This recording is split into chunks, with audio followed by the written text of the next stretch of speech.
People have told me that my name is Kris Wilson. They also allege that I am the creator of Side Nine Happiness, internet comedian of sorts, and just a producer and cartoonist in general, and mostly in the dark comedy, sketch comedy realm. What are the three things you value most in life?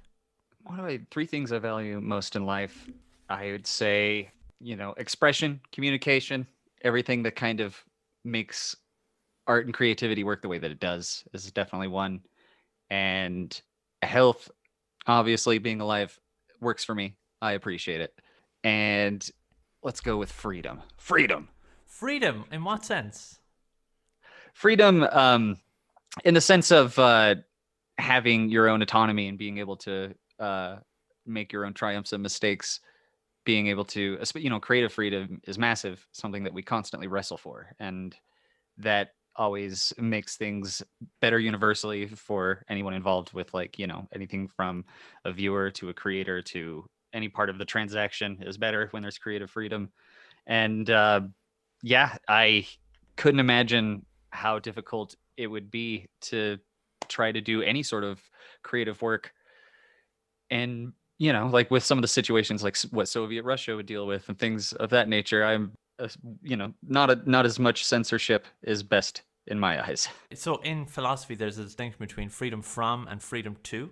So freedom Right. to is the ability to like achieve your dreams, apply for jobs. Freedom from is like you're not being persecuted, you're not being attacked, you're not being like censored. So I like the way that in your definition you like merge those two into kind of a fun thing. Right. So yeah, It's both freedom. It's both important aspects of freedom. There's definitely some freedom from it, parts that go into that.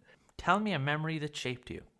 I'd say a memory that shapes me. It's not exactly one specific memory. It's kind of a stretch of them. But when I was growing up in a very small town in Wyoming, about a population of about 150 people, I often recount back to a time where being isolated in a place with, just it's very rural, lots of farms, not a lot of interaction you can have with people in general.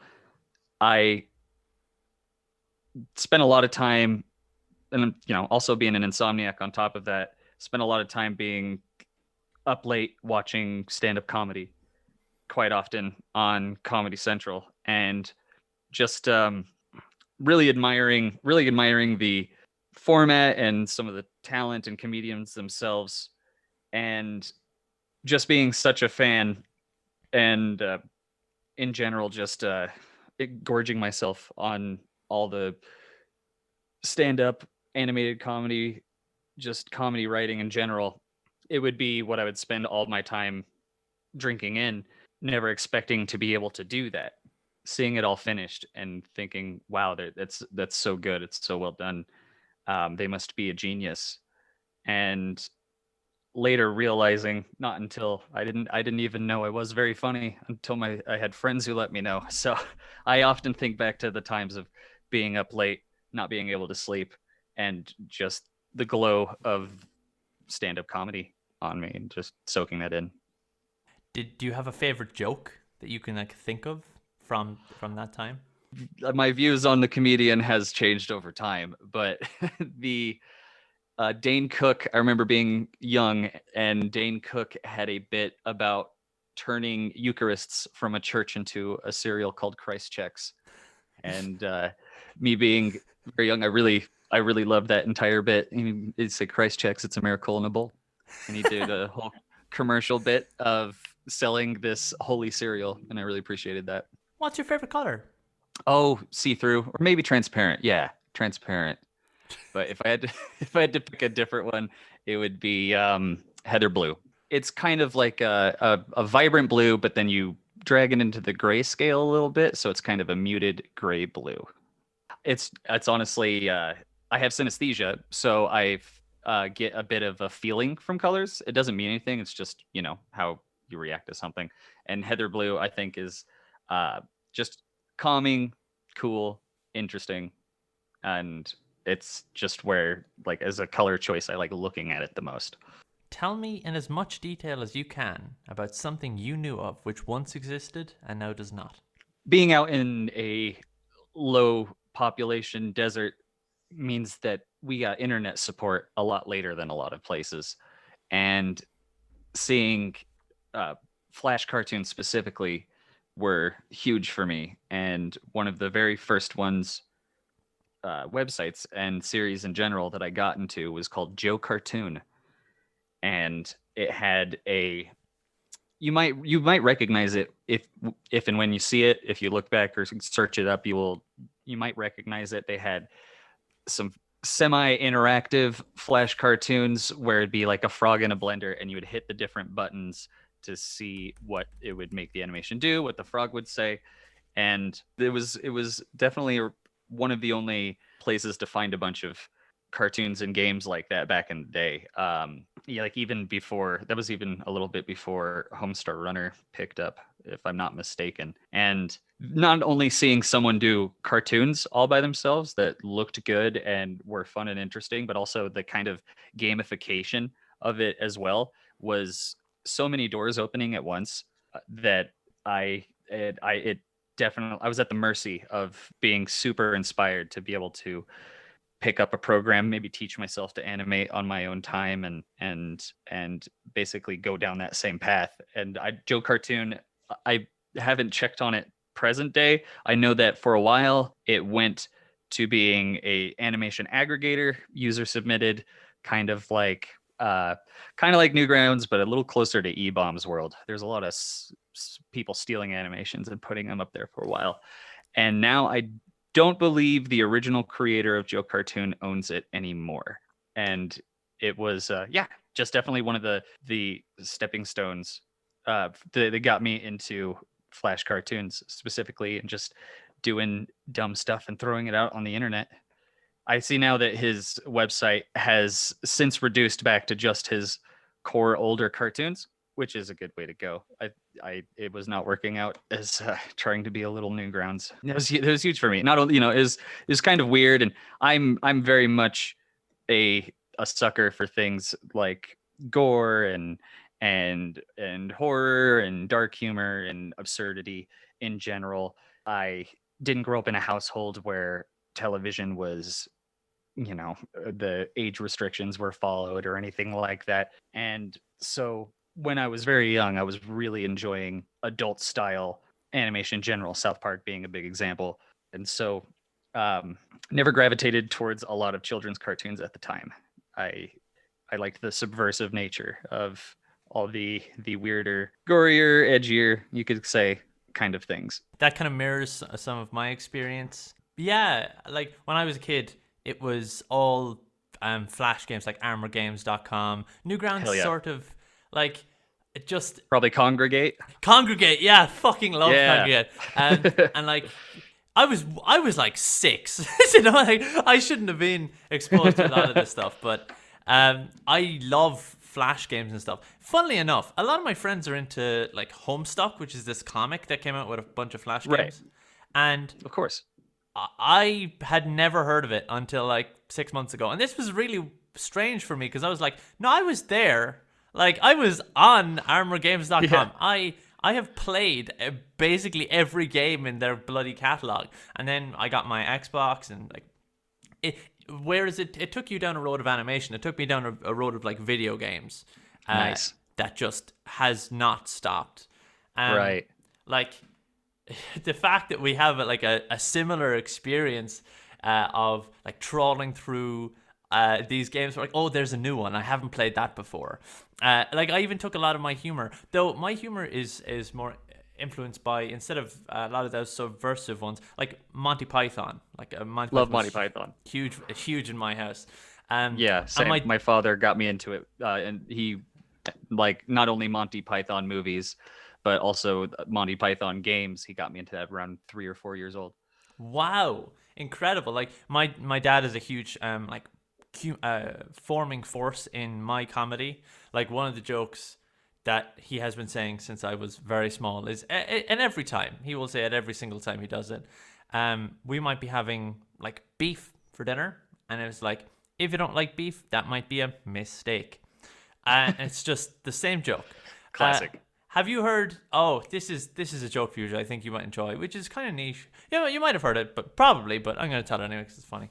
So there's a dude walking down a street, right, and he is walking past this old asylum. And he hears something out of the corner of his ear. He's like, "What the hell is that?" He like crouches, and he can't hear anything. He keeps walking a little bit further, and he hears it again, slightly louder. From a tiny little drainage pipe in the side of the building, he hears 96, 96, 96, 96.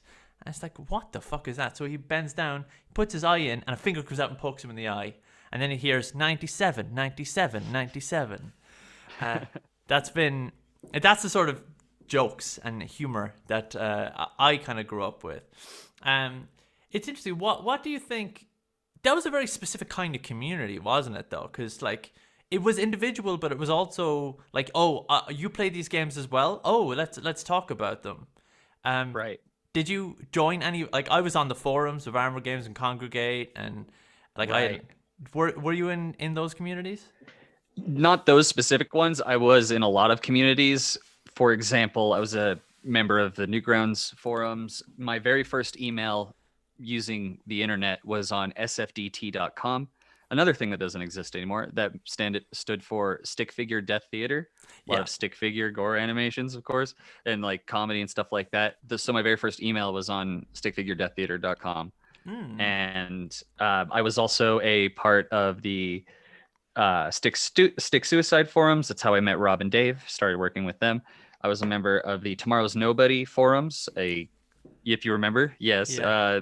Great. We still work with Chase and David from Tomorrow's Nobody, and we it's interesting that, especially with folks like the Newgrounds crowd and stuff, there really is a community where not only do a lot of us still keep in touch and work together and collaborate, but most people that I know from those forums and those communities went on to also have, also work in the profession they're passionate about, which is usually animation, voice acting, things of that nature.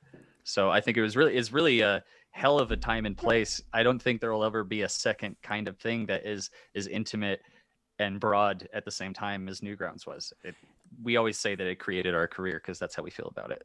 Like, Newgrounds is a very interesting thing because I was on Newgrounds, but I would only ever go on to where they would people would link, the media discussion section where the people would link stuff and you could take a look. Right. And I can't remember what it's called. It had a name, and it wasn't media discussion. And something I'm blanking on it as well. But you know what I'm talking about. It had the name, I do. the Newgrounds, yeah.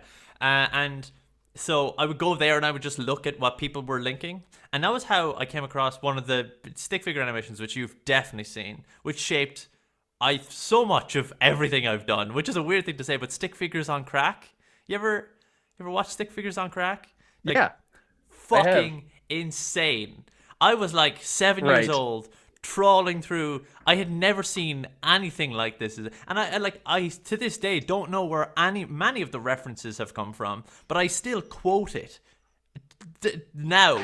I haven't watched those videos in 15 years, and I can still quote word for word those videos. Incredible. You bring back so many memories. Exactly, right. It's interesting to think that, wow, that's what your brain cell is absorbed and staying alive inside your brain, to quote Stick Figures on Crack 2 or Stick Figures on Crack 3. My favorite joke in the entire space. My favorite joke in the entire Stick Figures on Crack series is the Crazy Hat Club joke where he walks in. It's what the fuck? How have nobody called me? I quote that all the time. I was playing Rainbow Six Siege before we started recording, and everyone on the enemy team was walking in and dying, and everyone else on my team had a kill except me. And I went on the mic, I was like, "What the fuck? How come nobody called me?" Literally about 15 minutes before we started recording. Insane. I remember that there was a little bit of controversy behind that specific joke, because it was, I would agree with this too, it was kind of taken from Don Hertzfeldt's Rejected, where they had the silly hats only, and they changed it and did something different with it. But I remember people arguing about that on the forums at the time. Just kind of an interesting memory. Yeah, no, I remember I followed all the controversies because I was like, I really like this. Why are people? Because I was a kid, so I was like, why are people disagreeing with this thing that I like? It's making me laugh. Yeah, So it needs me to defend it. yeah, well, I didn't. I was one of those. So my dad always said like, don't if you're gonna use the internet, just don't message. So I was like lurking, all the time. But so I never like stood up to defend things. But I was always like in the background going, I think maybe you have a good point, or you don't have a good point, or yeah, Right. Yeah, yeah. your own internal counsel. What if anything is perfect? I'm honestly, I would struggle to recognize anything that I would consider perfect. I feel like perfect is a carrot on a stick in a lot of ways. I think that there's a lot of things that I would consider a masterwork, and that's perfection to me. You know what I mean? When if you're doing art, you'll find yourself, art of any kind, you'll often find yourself being your worst critic. And I feel like perfection is something you could reach for someone else's perspective. I think, but it's subjective from person to person. So I would have to argue that I'm not aware of anything that's perfect. I just know of a few masterworks here and there. Well, that's why the question is phrased as it is. What if anything is perfect? Because like perfect, I don't know if I think anything is perfect. I think I agree. I would totally agree with you that things are perfect to me, but they. What would you consider a masterwork though? I would say something that is a masterwork in my eyes is a lot of we mentioned Don Hertzfeld earlier. Don Hertzfeld's work was a huge influence to me, and I think a lot of what he's done is masterwork, especially the silly, absurd cartoons he started with that were kind of dark, and now he's moved on to really deep, cerebral storylines that can still be funny and absurd. Like his "It's Such a Beautiful Day" series, for example, I would consider those masterwork. To Yeah, give one example, that fucked me up. that fucked right? me up. Right? Yeah, it fucked me up so bad. I remember going, it's oh, what's this? Oh, this seems. Oh no. Oh God, no. Right. Oh, Yeah, because I had no context for this. Like I had nothing. exactly. Right. I went and saw it premiere at Sundance Film Festival, and never had I seen Don Hertzfeldt do something with a lot of sincerity and character, where it's like characters with names, things of that nature. And the fact that he did such a good job with it right out the bat um, makes me really appreciate the departure. Obviously, walking into the theater, I wanted silly, goofy, dark humored Don Hertzfeldt that I'm aware of. And the fact that he did a left turn like that and did it well while still obviously being funny, I think he's just a funny person. That, that was really great, inspiring, eye opening to me, especially at the time we had just, we with Sinai and Happiness had been diving into depressing comics and depressing comic week. So seeing that was, just awe inspiring. I was like it was like 2 o'clock in the morning, and I was watching. I think it was like Happy Tree Friends or something. I must have been Classic. yeah, another classic. 13. Was I 13? I was not, too young. Definitely too young anyway to have to watch. I was like, what the fuck is this? Oh, well, this must be like a short film or something. Oh no, why am I crying? Just this rapid. I laughed and I cried and I walked away from it going, I'm not sure it was like it's good. I like it, but I'm not sure if I'll ever watch it again. And then I did a couple of years later, and I was like, "This is really good." Right. But like at the time, I was like, "This will be said to no one. I will not tell anyone about this. I can't handle it." Yeah, Right. it broke me. So the fact that you saw it live must have been an interesting experience, all the same. Yeah, it was great. I saw it, the follow-ups as well as Sundance at the time. It just kind of became a tradition, and I couldn't wait to see the next telling of what happens in the story, since it was kind of serialized. Really liked it. I also find it interesting that, Don Hertzfeldt went down the path of, there's two, like, even if you're doing something that's basically like a web comic or an animation, there's two different roads you can go down. You can go down the road that we did, which is more internet comedy, internet videos. We do comic books, things of that nature. And then there's the type of people like Don Hertzfeldt and Joan Cornella and stuff who do art galleries, film festivals, a bit more of a pinky up kind of atmosphere for a lot of those. I think that we could do that and have done that at times, but I find it interesting to see how they are in a lot of ways the same occupation, the same career can be mirrored like that. Yeah, It's fine art for them. It's pulpy comedy for us. yeah, but like fine art doesn't get you a board game. So That's fair. That's very yeah, fair. I haven't seen it happen. yeah. Like there is no. So I'm an art nerd. I love art, like paintings. My main specialty or like area of main interest is landscape paintings from like the 18th, 16th, 18th century, which is a really niche thing. I've talked about it Yeah. at length on this show, but like I still follow art religiously, and I'm like, I wish it was just more accessible. I wish people. That's why, like at the end, at the description of every single episode of the show, I put in a painting that I really loved this week because it matters to me for art to be more accessible. Because art doesn't have to be the art galleries, and because storing Right. art in galleries means that people have to go to those galleries, which means they need time, which means they need all these other things, financial, like and otherwise. Whereas like Right. just scanning them and putting them on YouTube or putting them on a Pinterest gives people action and access to them. Right. So Yeah, the less hoops you can make someone jump through to appreciate what you've done, the better. who is your favorite character from fiction of any kind and why? This is what comes to me. I'm gonna go with my instinct here since this is what first came to me. Oddly enough, I would say kind of two characters that are kind of a pair, if that's all right, is Shredder and Krang from the Teenage Mutant Ninja Yes. Turtles. Yes. Okay, why? Not only do I love their tropes of the way they speak and the dumb plots that they're involved in, but I a while ago went back and watched some of the old Ninja Turtle cartoons, but without the Ninja Turtles, just the Shredder and Krang scenes. And I quickly realized that they are by far the most layered characters. And when you take the Ninja Turtles out of it, you have this like roommate soap opera between the two of them, and I just really adore the chemistry. Shredder is an engineer, Krang's a genius with no body.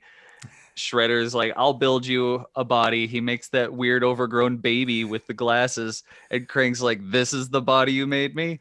And they always fight and bicker, but then at some point, like say the Ninja Turtles beat them, and then the house catches on fire. Krang's little baby crib that he rides around in, his little stroller, falls over and crashes, and the whole place is on fire. And Shredder escapes and then comes back to rescue Krang, Yeah. even though they're constantly like trying to undercut each other or kill each other. And I just loved the change of perspective and the going back and seeing it. And there's something about it, man. I really want there to be a Krang and Shredder show for specifically me in a selfish way. That's I mean this in this conversation you have unlocked parts of my brain that I did not even know were locked. Like when I was when I was like 6, 7, 8, I would watch like Looney Tunes, Teenage Mutant Ninja Turtles, Recess, like all of these cartoons, and I was always like, no, Shredder's the most interesting character here. Right? These turtles are idiots. I actually detest them. They have like They're one note. yeah, they're one note. Exactly. They do the same thing over and over again. Also, they're named after like famous painters, but they don't do anything with that. Like they have so much Doesn't come into potential. play. It doesn't come Yeah. into play. Like they're mentored by shitty Yoda. Like no, get out Also, of my face. Like you go for gotta these guys. you gotta love that Shredder defeated Splinter's master and has dedicated the rest of his adult life with all his soldiers and resources. He dedicates his life to now taking out his enemy's pet, which would Yeah, yeah. be Splinter. And that is how could you not want to watch and learn why that person is, the anti-hero aspect of it is fascinating. Even you wouldn't say he's an anti-hero, he's more of just a villain, but I still He's find it super interesting. straight up, yeah, he's straight up just a villain, but he's a Yeah, likable one. And like what I immediately came to mind was I would see Splinter and Krang versus like fucking aliens, save the planet. right, Yeah, I would, because they obviously want to destroy the Teenage Mutant Ninja Turtles, but they need the Earth to exist for that. They need New York City to exist. I don't even care if it's like a tropey Avengers type thing where they all right. unite at the end. I just want this movie now. Yeah, I mean, Yeah. hey, they already had Shredder and Krang already had their conflicts with Dimension X, so that's kind of the aliens in that respect. They were, uh, I believe Krang was casted out and ejected from Dimension X, and partly how he ended up a brain with arms, kind of stuck in New York. Yeah, like the New York City that the Teenage Mutant Ninja Turtles live in as well is absolutely horrific. Because there's fucking nuclear waste and there's all It's sorts true. of terrible shit there. Well, New York in the late '80s and early '90s was a really dangerous place. There was, I would be too surprised if I saw an old newspaper clipping from 1987 or something saying nuclear waste pile right in the middle of Central Park. That wouldn't surprise me too much. What fascinates you? What fascinates me, honestly, I'm obsessed with kind of the conversations and theorizing on creativity, inspiration, comedy itself. Why a joke is funny, how it like that stuff is. It's like a lot, especially in comedy. It's a language that's almost silent, where you can understand something without putting it to words. And I like the picking apart and the anatomy of things of that nature. And working in a creative job, you do have to consider um, how to ride the creative boon when you get it, and how to work with creative block. All of those things are something that you actively have to pay attention and work on. So I find it fascinating. I find that like one of my favorite topics. So the only reason I do this show is because I'm interested in it. Like I'm not doing this for fame. I don't put ads in these podcasts. I'm not going to be sponsored by the Ridge or whatever. Like I don't. I just like it for this exact thing, the process of going through and being creative and being like, okay, well, today I don't actually have the energy to edit. How do I advance my goals creatively for this show? And how do I help people as well to be creative and give something back to the people that support me? That's why I do things like, I do that like painting thing, or That's awesome.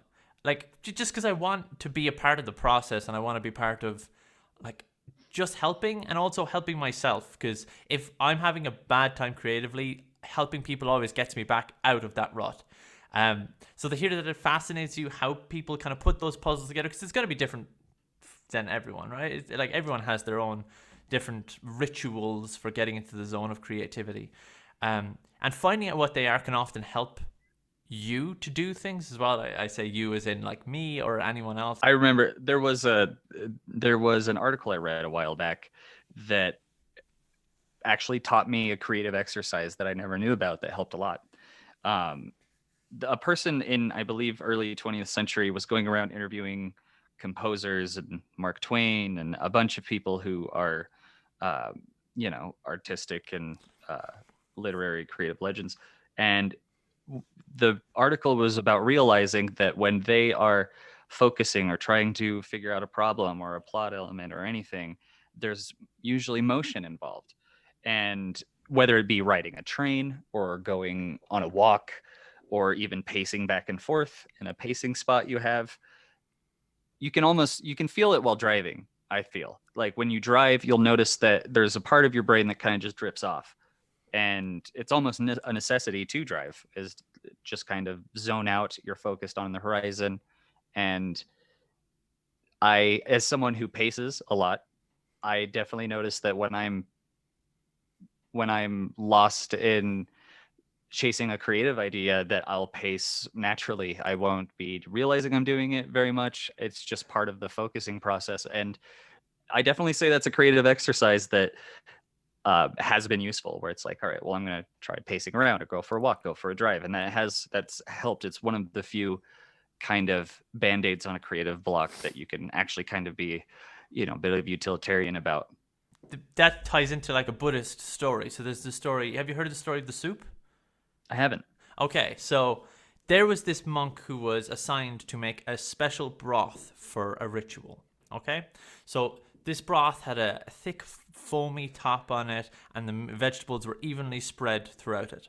So he has never made this before, and so he goes and he starts like throwing in the vegetables and putting in the chicken broth and stirring and stirring and stirring, and he gets frustrated about 10 or 15 minutes in because there's no foam forming, or and all the vegetables are kind of stuck to the pot, and it doesn't smell good, and he keeps stirring and he's stirring and he's stirring, and eventually he just gets fed up and he says, fuck this. I don't know if monks curse, but in this story they do. Fuck this, I'm going outside, I'm going for a walk. And he goes walking in the gardens, and he stresses out, and he eventually meets the leader of the temple, and the temple says, what are you doing out here? And the monk says, oh, I'm so sorry, I couldn't get the soup to work. It just wasn't working for me. And he said, and the leader monk looks at him for a second and goes, oh, and a realization dawns on his face, and he just says, follow me. And they walk back into the temple, and he finds the soup fully cooked with the broth on top and the vegetables spread evenly there. And the leader monk turns to him and says, all you had to do was just leave it cook. There's no special sauce. Sometimes right. Time is just the thing that you need. And he pats him on the shoulder and he walks away. That's a story that I keep in mind sometimes when I'm like really stressed or looking for a solution to problems that sometimes right. don't have solutions. It's just wait for the soup to cook, asshole. Exactly. That's great story. I'll definitely be adopting that moving forward. It's also a good story on. It's very easy to overwork something. It's very easy, and you got to work on noticing when you're taking that pivot to overworking something, especially in a lot of art. For painting or drawing or writing, you can often be doing them as rituals that only you'll notice. And you just gotta be careful to not be restrained by these perfectionist things. It can be hard because something I definitely had to work on, including when I first created Cyanide Happiness. I made like maybe between 9 and 11 comics. I didn't show anybody. I didn't put them on the internet. I didn't show my friends. They were an outlet for me, and I felt too vulnerable at the concept of people seeing these really stupid jokes that I laugh at because they're so dumb. And if I wouldn't have put them out there, if I wouldn't have, actually let them go, because, nothing's finished in these kind of avenues. They can be done, but they're never finished. You can always find something to adjust or work on, or, get into that headspace where you're going to be just stirring the soup for no reason.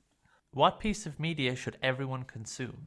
Breakfast of Champions by Kurt Vonnegut is an interesting book to go into, even if you're not a big novel reader or anything of that nature. It's the book that he wrote for himself on his 50th birthday to get all of his ideas out. And that's why I find it to be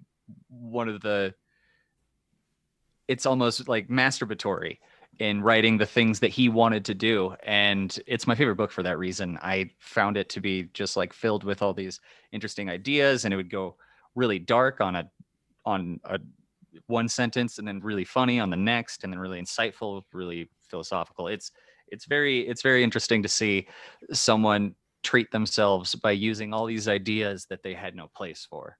If you could name a hot sauce, what would you call it and why? If I could name a hot sauce, a hot sauce there's a sport to the label, right? The label is everything, and how the branding, it's usually often, hot sauces are daring you to try it. And I would have to say I would go with something a little left field, just LO. Jupiter's moon with the giant lava tidal waves, things like that. Do a little spacey. I guess I'm picturing this very visually. It would be spacey lava tidal wave on the front, and I think that would stand out. The amount of hot sauces that have like fiery labels and stuff like that. I would do something spacey and yeah, kind of high concept, I guess. So, like, have you ever seen the painting The Great Wave? I don't believe so. I'm gonna link it to you because this is immediately what came into my head. You probably have seen this somewhere. Oh, Yeah. Did you Google it? yes. Yeah. The great. Yes, I did. Imagine the Great Wave with lava, and then just in the front of it, just a tiny spaceship flying away, and then IO sauce, and fuck yeah, that's so cool. Oh, that's great. Yeah. I think I got the name wrong though. Did I say Low and not Io? That's the first mistake in the branding. Yeah, this is the thinking man's masochistic hot sauce. How hot would it be? It's really important. I'm not an expert on Scoville, but it's usually high numbers, right? What is Yeah, it? but like you can determine the value. So like a what are they called? Like a normal pepper is like 1,000 Scovilles, and like Blair's Megadeth sauce with liquid rage is 500,000 Scovilles. So you're like, where are you going in that scale? I Oh, you would, can go I higher. would try to aim. I'd try to aim for 69 million. 69 million. Then it becomes a gag gift, and it's on Hot Ones, and Yeah. it's got the comedy number in it. What is your most prized physical possession? My most prized physical possession is my grandpa's acoustic guitar that got handed down to me. I actually ran into that nightmare scenario at one point. I was in Texas working on one of our shows at the time. I think it was Cyanide and Happiness season 2, and there was the High Park fire happening in Colorado, which was right next to my town. Over 100,000 acres were on fire. It was really bad, and we could kind of see it on the horizon when we took off for Texas. And then after I was in Texas for about 2 or 3 days, I get that phone call from my friend, my roommate watching the place at the time. He's saying, "Hey, they're pre-evacuating. What do you want me to save?" And that's like the nightmare phone call you get when you're out traveling. And I was totally fine, save my pets and my grandpa's acoustic guitar, and the rest can burn. I'll be all right. And I have accumulated a couple family heirloom instruments that that they're very sentimental to me. And the guitar that my grandpa gave me is the guitar I used to, when he lived with us, I would go and pluck at it in his room and everything. And it's how I got into playing music and writing music, recording, mixing, things like that. And easily my that's my getaway. That's my vacation, and the creative outlet in a lot of ways is just doing music. And yeah, that would be my prized possession. He was half Native American, and he was really into Johnny Cash. So he'd play Ring of Fire a lot. And he was also a divorced grandpa. So the Ring of Fire to him was also a funny joke about don't get married. What inspires you? I'm inspired by, oh man, just about everything. I have heroes and whatnot, but I also have been told that I have a fucked up sense of humor. We never try to be offensive or fucked up. We were just informed that we are. And so I get that, people sometimes treat me like, sometimes my jokes are too real, or, I guess they could slap you in the face. This is even among my family and friend groups as well. So I always feel like I kind of am at the mercy of that. So I do find inspiration in everything from the mundane to the tragic. It's just kind of how I translate things. Just what I like about it is that your comedy doesn't punch down. So like obviously I'm trans, and people like to make us the butt of a lot of different jokes, and I've never felt once that you were like mercilessly taking the piss, because I appreciate you don't pick easy targets. Like you don't go, oh yeah, this is a group that is like, oh, we're just gonna make fun of you, ha ha, different. It's no, this joke is actually something. Of course, there's stupid and silly, and all of those things are wonderful. But I never felt like it was how would I say it? Like, I never Cruel. felt cruel, unnecessarily cruel or awful or shitty, or a joke for the sake Right. of a joke to make people that you don't give a shit about laugh. You know what I mean? Right. I really like Yeah, thank the you. I really appreciate hearing that. Yeah, no, that means a whole lot, especially not only you saying that, but even noticing in general, because we do consider that. Not only do we find that, like, to not be our thing in general, it's not the thing that makes us laugh to begin with. It's also not the thing we strive for. But we also find a lot of things like that to be very comedically lazy. Um, on top of all of it, it's very comedically lazy to just follow, just like beat down on stereotypes of people where they're not exactly laughing, they're more of sneering along and joining in on a dog pile. That's never something that makes us laugh, so we stay away from it. yeah, like fuck Ricky Gervais, fuck everything about the man. Right. Like, Right, I agree. yeah, I can't. If you're gonna take the piss out of a group of trans people, why? Like, unless you can make some tasteful joke, there's trans people that are literally like telling the joke better than you can. Right. Not you obviously not you. I'm talking to the shitheads who just go, "Ha, trans Yeah. people." Yeah, Um, I follow. yeah, Definitely. like, And Ricky Gervais going around, like, I've liked some of his productions, and there's jokes here and there that I'll admit, yeah, that's funny. But I would be extremely embarrassed if we were running around saying, "Oh, I'm so offensive. Oh, you're not going to be able to handle this. Oh, I bet that pisses you off." That is an absolutely that's a bastardization on comedy, and also it's just it's sanctimonious. It's really big headed. I hate seeing that side of him. yeah, like he's also just like a shithead. Yeah. I don't care. Also, while I'm on the topic, and I say this every single episode of the Curiosity Project, hey Joe Rogan, go fuck yourself. Uh, next next question. Work. Did you ever have an epiphany? If so, what was it about? I don't know if this would count as epiphany, but I'm gonna throw it out there. Um, One thing that we have kept as kind of a mantra with what we do with Cyanide and Happiness is, especially when we were first starting out, we would get a lot of questions of like, "Hey, do you mind if I draw some fan art? Or did you see this guy? He's also got circle and square characters. It's very much similar to yours." Um, we've always had the mantra of, we don't want to take people down. We don't think we invented circles and squares. We wanted people to do CNH style things because we also read comics and like to laugh. And if you can make us laugh, that it's appreciated, And I guess the epiphany moment for that would be how Matt Stone and Trey Parker handle knockoff merch that is sold illegally around the world of South Park and everything.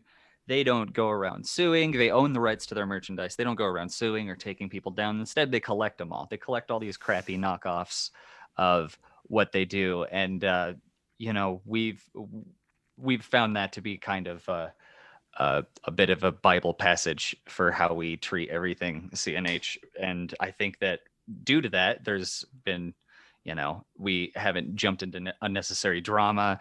There are some people who have been inspired by us to be able to go out and do the thing that we're doing. That's exactly what we want. The good thing about being open to people kind of taking your stuff and remixing it and stuff like that is that you only kind of benefit because people then go, well, where did you learn how to do this? And they're going to say, oh, obviously this is Cyanide and Happiness. Like, they were huge inspirations of mine. Now, if they don't credit you, I mean, shit, but most of the time people are pretty good about this sort of thing. Yeah, and sometimes we can tell, even if it's not an open credit. And that's obviously probably very flattering. Yeah, absolutely. Something when we were first starting out doing Cyanide and Happiness as a daily webcomic, hyperlinking was really frowned upon back then. And usually if you tried to link to an image, it would break and just show, like hosted by Angel Fire or something like that instead of the actual image. And we were, if I'm not mistaken, the first webcomic to say, screw that, we want people to share this as much as possible, hyperlink away. It doesn't matter if it runs up our server or anything like that. And that, MySpace came along and people were able to share us quite a bit through MySpace and forums and Imager, bunch of things. And I think everyone should approach things that way. Yeah, we like to have credit. For example, a New Zealand TV station at one point took a bunch of our comics and aired them on TV panel by panel and didn't credit us. And so we got in contact with them and we're like, wait, do that again, but now put our credit on. And I think that attitude has worked well to. I feel like a lot of people recognize Cyanide and Happiness even if they haven't seen or read it. What is the silliest thing you want to own? The silliest thing I want to own that I haven't been able to get my hands on. It's not all that extravagant, but I want a full suit of chainmail that's done with cable knit. I remember going to medieval times, and one of the knights rode up close enough that I could see that his chainmail was all cable knit fabric, and that was badass to me. And it's like, man, I would just wear that like clothing if I could find some. And it's been a little harder to find than you'd think. I guess I got to go apply at medieval times and then maybe quit the second week. What is the most valuable thing you have ever learned? Even though it's a little bit of a repeat in a way, I would say the art of letting something go, considering something done and finished. And when you do comedy or artwork or music or, so many different artistic endeavors, there it is. I realize what I say all the time. I say, blah, blah, blah. That's the thing I keep repeating. I didn't even notice, and I probably will never notice, so you're okay. Great.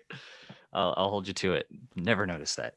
But would definitely have to say the art of letting something go has been really helpful in my life for not only putting those projects out there and letting the audience make it theirs, let them interpret it how they interpret it. And that also goes into the fact that we now have an full-size animation studio. We have over 24 full-time employees, and the idea of something that we all did ourselves and being able to give someone the like not only just like the freedom to hold the reins on something that is a creative brainchild of yours, the idea of letting someone not only try to help amplify that, but also, like collaboratively, but also give them enough room to put their own spin on it has also been useful, not only for the fact that we can put all of our effort into creative ideas and making jokes and what have you, but also collaborating with each other and collaborating with the great team that we've hired keeps us inspired and trying new ideas and new things that we never would have thought of otherwise. And I definitely know that there is a common thing that can happen where people don't know how to transition into expanding, or in some ways even sharing something like that, and it can really stagnate them.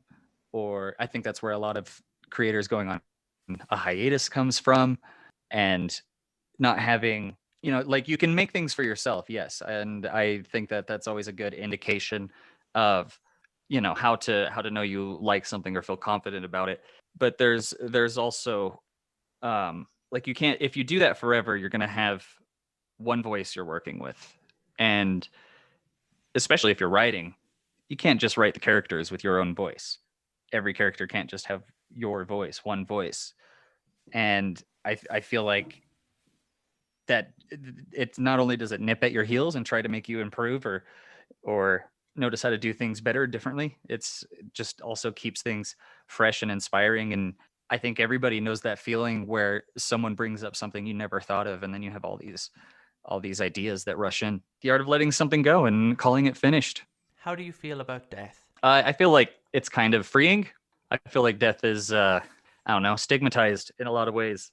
I would assume that, death, I don't think you should let it motivate you. I don't think you should let the fear of it motivate you so much. I don't know.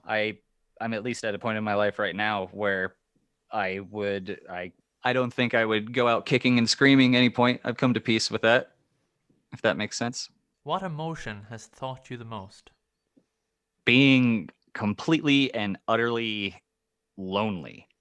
Growing up, especially when I moved out on my own and everything, still living in a really, really small place in the least populated state in the country, I remember there would be times where I hadn't talked out loud in so long that my throat would be kind of closed up. I remember going to something like a gas station just to strike up a conversation with the cashier.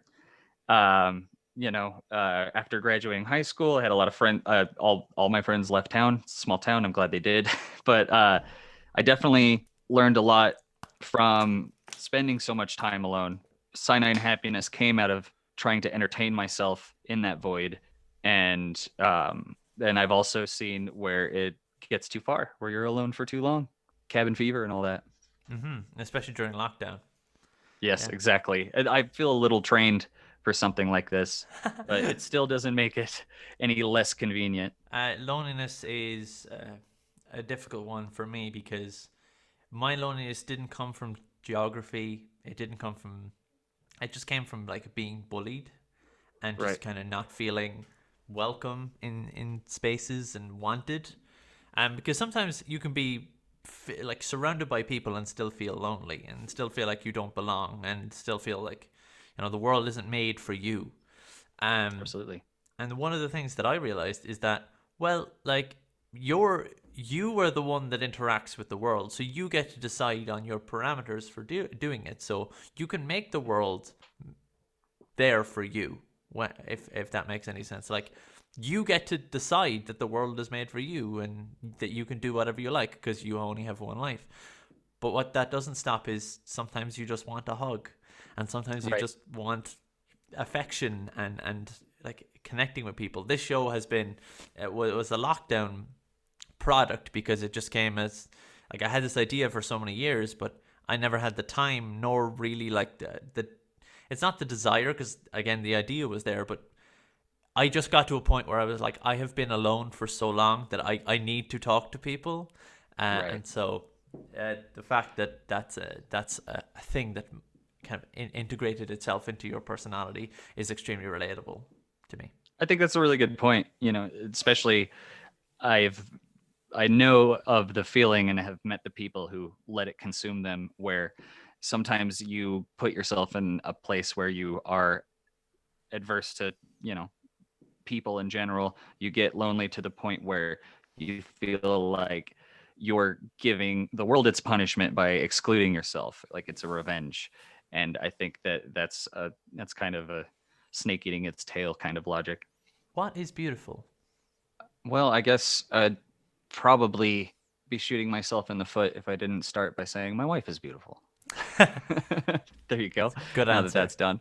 Yeah. And yeah, aside from that, I guess not to sound too waxing poetic, but I think that self-discovery is definitely a beautiful thing.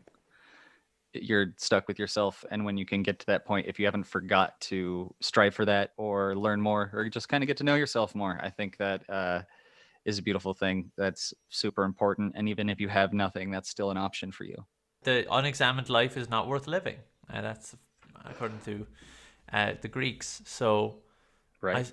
taking a step back and going like, who the fuck am I? What am I called to be in this whole thing? Because there's so much things we can't control, I can't understand. But what you can do is you can look inside and say, what parts of me? What do I desire? Who am I? Because that's why people go through midlife crises because they've never stopped and gone, who am I? Why am I doing any of this? Um, Right. so Couldn't agree more. yeah, the feeling of I need to know who I'm dealing with here. And who I'm dealing with is the only person that I will ever deal with on a consistent basis for my entire life. Because friendships, they come and go, people come and go, but you, as a unit, as an organism, will be there for your entire life, and you really have to get to know. You have to be on head nodding terms with your past self. You're always sharing the dinner table with yourself, and you better make sure you can have conversation. Would you describe yourself as cute and cuddly? I would not. I would not describe myself as cute and cuddly. I'm a sentimental, empathetic person, but I guess I'm not a very physically affectionate person. A lot of it, growing up kind of out in the middle of nowhere, there's a lot of habits that I still got to shake and everything on things like expressing myself, or I have something called imposter syndrome, which is a fun thing to learn about. I think a lot more people experience it than they realize. And knowing that has been a good way to be like, so that's what it is. You can put it under a microscope. You can see it in a bubble in front of you instead of it just being this mystery about yourself. And the feeling that everything that's happened to me is luck and that I'm undeserving and shit like that is way easier to work with, knowing that. But yeah, I would say that I still am a guy who has a hard time being outwards emotionally. I'm very hard to Christmas shop for because I'm not very vocal about things that I'm obsessed with, situations like that. So no, I would say that I probably fall outside of the cute and cuddly spectrum. Well, if it helps, one thing that kind of, I'm a very again, I am super cute and cuddly. I am very expressive of my emotions and everything right, which is different to where I was when I was a kid. But one thing I learned that which really kind of resonated with me and which might help you is the idea that you can say I love you without ever actually saying I love you. You can do it via actions and thoughts and deeds. There's so many different ways to say those three words that you might not ever need to say them. So, and I'm sure you say that on a daily basis. Absolutely great advice. Tell me about something you learned recently that amused you. Something I learned fairly recently that amused me is getting to to dive deep and enjoy and appreciate the Sonic fandom's perversions and fetishes. The buff Christian Sonics, the inflated Sonics, the foot fetish stuff, all of that is hysterical to me. And I'm never gonna forget the things that I've seen, and I'm happy with that. A lot of people say that, Sonic's been ruined by the fandom, and I'm not a huge Sonic fan or anything like that, but I am a fan of watching people get weird. So that's something that I would say, yes, please look into that, treat yourself, and enjoy the depths. Treat yourself right. Look up Sonic porn. Yeah, exactly. Some of it's porn. I love the buff Christian Sonic will be like in Speedos and have huge bulges, and they're almost completely naked, and they'll be praying in front of a cross and stuff like that. So they don't think it's porn, but we know what their favorite part of the entire process is. Oh, that's outstanding.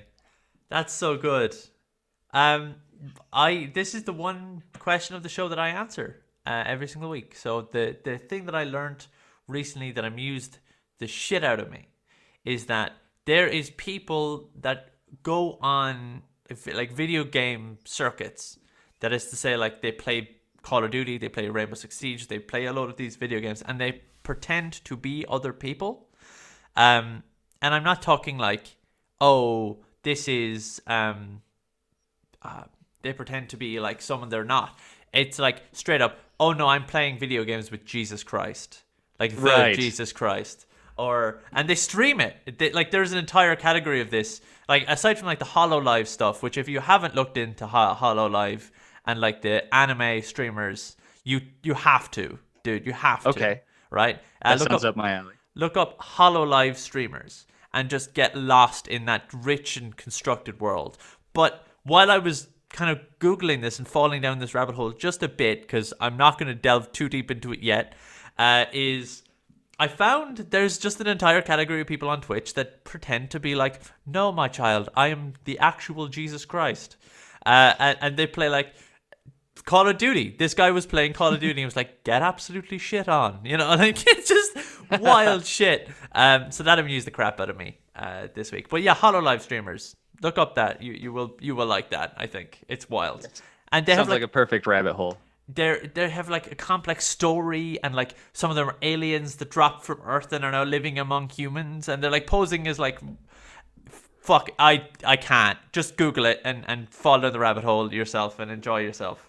I while you started do. with an image search, and I think that's a good way to dip my toe in. This is the exact type of rabbit hole I appreciate. Yeah. I could guarantee you I'll dig into this tonight. Where do you feel safest? I feel safest out in the wilderness, almost to a dangerous degree. I really enjoy 2 week long backpacking trips. I'm one of those people who will take a 30-pound backpack and go follow a trail. And there's a little bit of an acceptance on, if I twist my ankle, I could be stuck out here for a long time or die out here. And there's something really nice and freeing about just there's a bit of what I'm used to being a kid growing up and everything that's involved in that as well. So yeah, I just really appreciate going and doing the survivalist thing. Cool. Yeah, I love nature walks as well. Personally, that's where I feel safest, in the middle of the countryside. We don't have like forests or hiking trails here. They do exist in Ireland, but not where I'm from. Uh, Right. but just walking along country roads and like looking at hills and mountains and stuff and greenery and just smelling plants, and I love it. I love everything Oh, about it. absolutely. Yeah. Whereabouts in Ireland? So at the present moment, I'm in the dead center of Ireland, but where I'm from is Cork. Best place in the world. I love it. Everything about it. I'm so proud to be from Cork. And yeah, I live in the middle of this parcelled countryside, the most bucolic, rich, joyous area of the planet. Now it rains, obviously, because it's Ireland. It Mhm. rains a lot there, but even when it's raining, just that slight misty rain, just walking out there and smelling the countryside alive. Sometimes it's Right. terrible smells, obviously, because of farmland, but Farm. Yes. sometimes they're spreading lime on fields across the way, especially when it comes to like spring. They're about to plant again, so they have to clean out the fields, and you just get a fresh spritz in your air as you're walking through like hedgerows and stuff. It's heavenly. And I love it so much. And that lockdown kind of took that from me a little bit, because I was stuck and I Same. did those walks so much that they became, I began to enjoy them less because I was doing them so much, because your brain kind of turns Right. off when it doesn't get them. So Became habitual. yeah, but when I get back to my home, I'm looking forward to going on like a big 3 or 4 hour long walk, because I just go in, I listen to some jazz or I listen to a podcast or something, and I just get lost in the scents and smells of the countryside. It's awesome. Yeah, you definitely get it. Yeah, Yeah. I'm right there with you. Just being out, being in nature and everything. If you were on a starship, what position would you hold? If I was on a starship, I guess I would want to. This might not be the position I would get, but I would want to be part of the surveying, plant surfaces, fossils, things like that.